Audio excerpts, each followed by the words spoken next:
La parole est à Madame Patricia Galerno pour le mouvement démocrate et apparenté.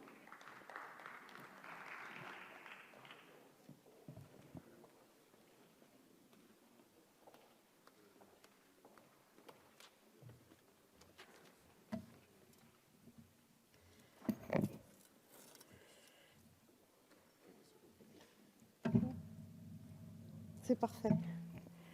Merci Madame la Présidente, Monsieur le Ministre, Monsieur le rapporteur, mes chers collègues. La question grave du bien-être au travail est une question qui nous préoccupe tous, on l'entend parfaitement ce matin. L'actualité nous rappelle tous les jours à quel point cette question est primordiale. Les grèves qui ont d'ailleurs actuellement lieu dans les EHPAD en sont une nouvelle preuve par un certain aspect. En effet, derrière ces revendications concernant les moyens alloués à ces établissements, une autre problématique est exposée, celle des conditions de travail des personnels et l'épanouissement de ces mêmes personnels au travail. Le groupe MoDem et apparentés est pleinement conscient de ces situations également, de pression au travail, de rythmes infernaux et de mal-être. Cependant, reconnaître le burn-out tel que cela est envisagé par la proposition de loi de M. Raffarin ne nous semble pas opportun. Ruffin, pardon, excusez-moi. Tout d'abord, les ministres de la Santé et du Travail ont annoncé une réflexion globale sur les conditions de vie au travail et nous ne nous cachons pas derrière. En effet, Madame Buzyn, Madame Pénicaud ont lancé des consultations sur la santé au travail. Et il ne paraît donc pas judicieux d'adopter des textes à ce sujet avant même que les résultats et les propositions de ces différentes consultations soient connus et nous avons beaucoup de respect pour ce travail. Madame Lecoq, Messieurs Nathan, Monsieur Dupuis ont ainsi pour mission de dresser un état des lieux de la santé au travail et de formuler des propositions. Les conclusions de cette mission sont attendues pour la fin du mois de mars. C'est proche et le groupe MoDem et apparentés sera attentif à que ces propositions débouchent sur des avancées concrètes afin d'améliorer la vie au travail de nombre de nos concitoyens. Alors le timing de la présente proposition de loi n'est donc pas adéquat pour nous et nous sommes d'avis qu'il convient d'attendre les résultats de cette concertation pour légiférer de nouveau sur le sujet du bien-être au travail correctement. Nous veillerons particulièrement à ce que cette concertation prenne en compte la nécessité d'améliorer la prévention dans les entreprises contre ces risques psychosociaux. Et pour ce faire, il convient d'intensifier la prévention dans tous les échelons de l'entreprise. On est d'accord avec vous. En effet, du patron à l'ouvrier, en passant par le manager ou le responsable des ressources humaines, tous doivent recevoir une information suffisante sur les risques psychosociaux au travail. Ce mal-être au travail passe souvent par des mauvaises relations aussi entre les collègues et les supérieurs. Cela entraîne évidemment la nécessité, vous l'avez bien dit tous, de repenser le management dans certaines entreprises. Il est donc impératif de sensibiliser tous les acteurs de l'entreprise sur la nécessité de garder ou de construire, de développer un cadre de travail sain.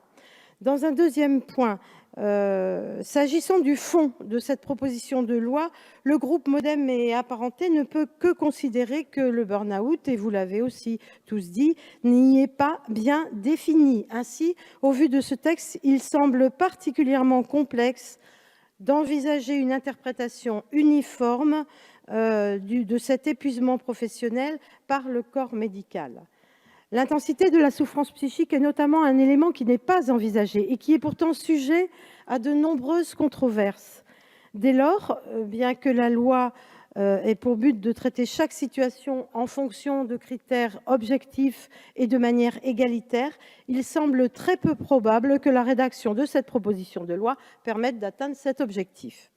Alors de plus, les conséquences pour le budget de la sécurité sociale, c'est non négligeable. Les conséquences pour le budget de la sécurité sociale pourraient être très importantes. S'il vous plaît. Elles pourraient être très importantes, nous y sommes sensibles, et il s'agit là d'une vraie inconnue. En effet, aucune étude n'arrive à déterminer de manière fiable le nombre de burn-out en France. Cela s'explique en partie, d'ailleurs, par cette absence de définition unanime. Et dès lors, certains avancent qu'il y aurait 30 000, 100 000 personnes souffrantes. Et vous, monsieur Ruffin, en commission, vous nous avez même avancé le chiffre de 400 000. Vous voyez bien qu'on se mord la queue. Or, s'il convient d'aider au mieux ces personnes, de trouver des solutions afin d'améliorer leur quotidien, il n'est pas possible. Monsieur Ruffin, mon geste consistait à dire que vous allez pouvoir répondre après. Voilà, il n'est pas possible pour nos finances publiques de prendre en charge le burn-out sans pouvoir définir précisément qui en est victime et qui ne doit pas être considéré comme souffrant de burn-out.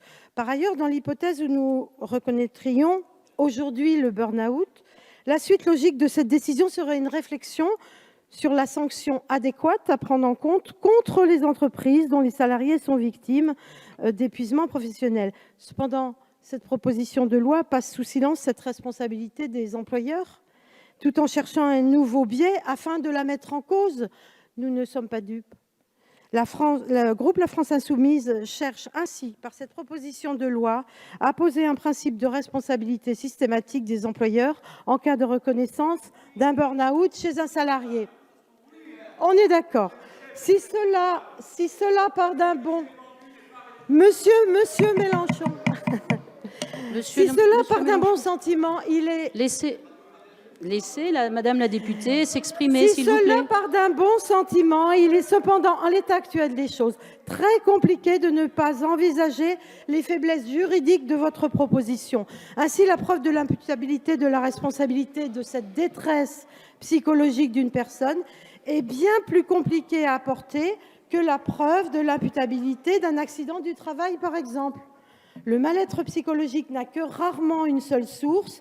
Il ne faut pas oublier que chaque personne est au centre de différentes interactions, qu'elles soient familiales, amicales ou encore professionnelles.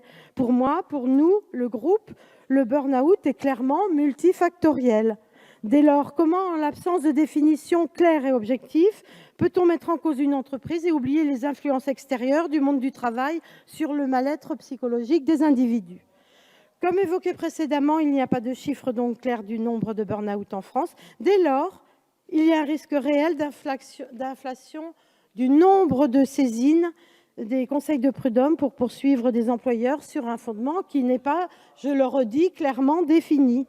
Ainsi, s'il peut être envisageable pour le groupe MoDem et apparenté de rechercher la responsabilité des entreprises, de certaines entreprises, notamment en raison de leur politique managériale, il semble qu'ouvrir totalement les vannes de la responsabilité des entreprises, ce serait une véritable fuite en avant.